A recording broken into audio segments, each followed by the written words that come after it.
നിന്റെ ഏകാന്തമാ ഓർമ്മതൻ വീതിയിൽ എന്നെ എന്നെങ്കിലും കാണും.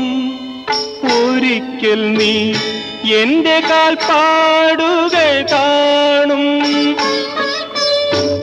അന്നും എന്നാത്മാവ് നിന്നോട് മന്ത്രിക്കും.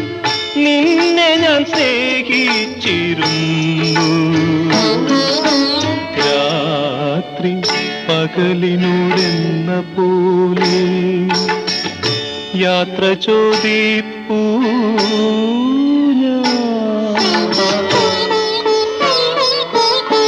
സന്യാസിനി നിൻ പുണ്യാശ്രമത്തിൽ ഞാൻ സന്ധ്യാപുഷ്പവുമായി വന്നു.